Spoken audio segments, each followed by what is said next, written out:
We have this sort of in-group, out-group bias that might be sort of hardwired in us because of our evolutionary psychology, because of the populations and the way hominids or humans emerged evolutionarily in small groups. A great example is this sort of in-group, out-group bias that humans emerged in small groups that were very cooperative and that you shared and divided labor amongst that group so that group could do very well. But then you competed against or didn't share with the out-group, right?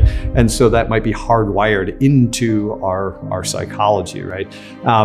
That's something that certainly influences the way we interact with people in the world today. But it's interesting that we have the ability to recognize maybe we have this bias, and so that gives us the ability to do something about it.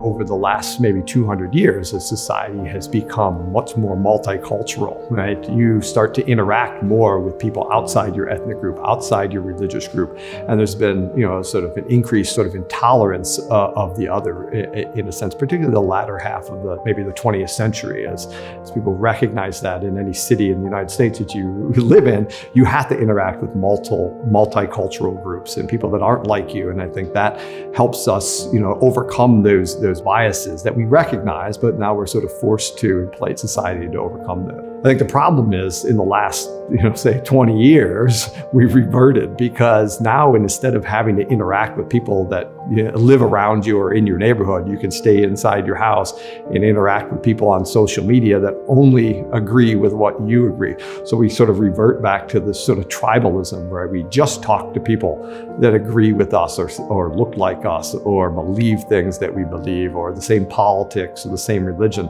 And we're sort of reverting back to this tribalism, this in-group, out-group, and you have this more sort of this infighting going on because we have a way of interacting with people that agree with us and not having to interact with people that disagree with us. And I think, that's concerning, but I think a lot of people recognize that. And that's the thing, like we have these biases, but they don't determine how we act because we can recognize we have these biases.